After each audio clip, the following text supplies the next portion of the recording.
Namaskar, I'm Manoj Kumar. Welcome to in the program Press Meet.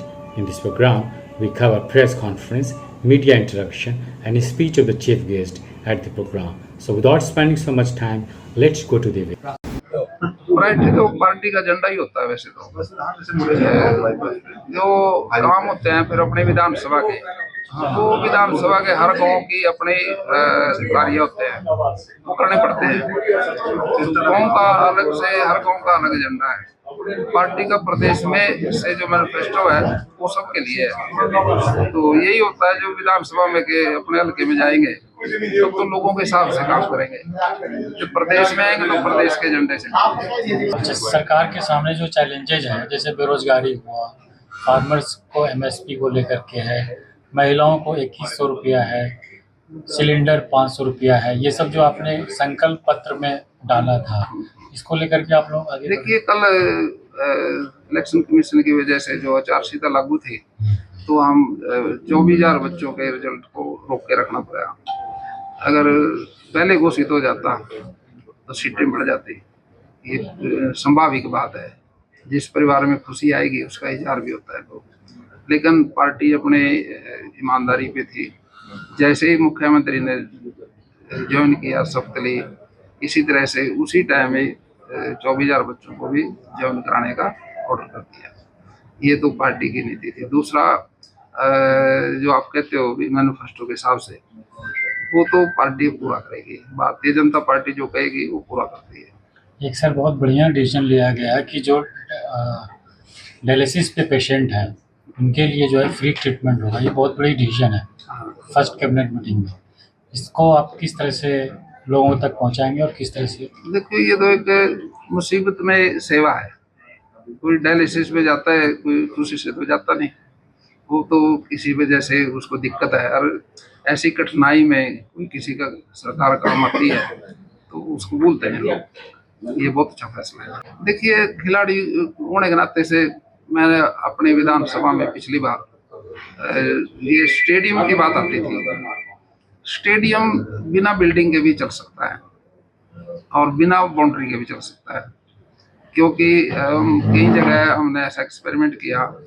पोल गाड़ के 4 एकड़ के अंदर चारों पासे से बाउंड्री बना दी, तार लगा के एक गेट रख लिया, उस पर ट्रैक बना दिया, क्योंकि बच्चे होने चाहिए दौड़ने वाले और वहाँ कोई कोच हो जो हाजिरी ले ले जो भी, ताकि कोई गैरा जरूरत हो उसको सूचना दे दे घर वालों को भी आपका बच्चा नहीं आया।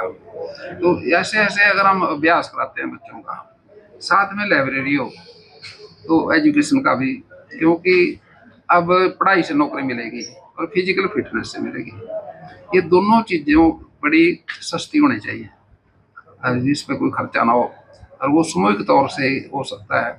हमने कोशिश की ऐसे स्टेडियम बनाने की और वो उनको पारदर्शिता भी मिली है, वहाँ बच्चों को नौकरी मिली है। 2 अथम्बड़ में एक ओपन स्टेडियम है जिसकी बाउंड्री नहीं है। एक बच्चा उत्तर प्रदेश का है, मैं उसका नाम तो शायद ध्यान नहीं है। मैं वहाँ चले गया, जहाँ भीड़ होती है ना, मैं अपनी गाड़ी ले जाता हूँ बच्चों को देख के। मैंने उनसे पूछा भी आप क्या करते हो? उन्होंने कहा जी हम यहाँ बच्चों की प्रैक्टिस कराते हैं।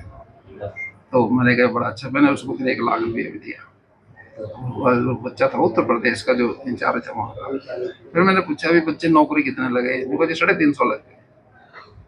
अब जहाँ बच्चों को एक्सरसाइज करने का जगह मिल जाए सस्ते में, सरकार का भी कोई ज़्यादा खर्चा ना हो, सरकार एक जगह डिस्ट्रिक्ट में एक ऐसा ट्रेनिंग सेंटर बना दे और जो सारी चीज़ को कवर कर ले। उससे जैसे जमुनानगर में हमारे यहाँ अच्छे सेंटर बन जाए और बच्चों को गाँव में ट्रेनिंग हो जाए, स्टेडियम हो जाए छोटे बड़े, और मैं समझता हूँ भी उससे बहुत मदद हो जाएगी खेलों के अंदर। देखिए ये पॉल्यूशन का ये पहले था, ये अब चेंज किया सरकार ने, उस पर ध्यान दिया। अब सब्सिडी पे कुछ ट्रैक्टर लिए, कुछ मशीनें ले गया है और जो पराली को इकट्ठा करके गांठ बनाती है और फिर उसको फैक्ट्रियों में बेचते हैं। ये एक बिजनेस हो गया।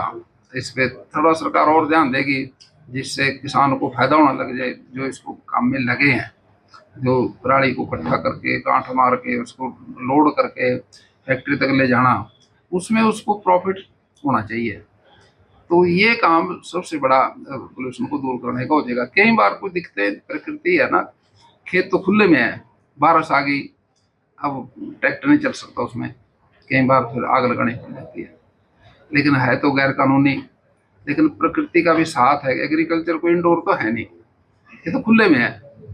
इसको कई चीज़ों का सामना करना पड़ता है किसान को, प्रकृति प्रकोप का भी, बीमारी का भी, सूखे का भी, गिल्ले का भी।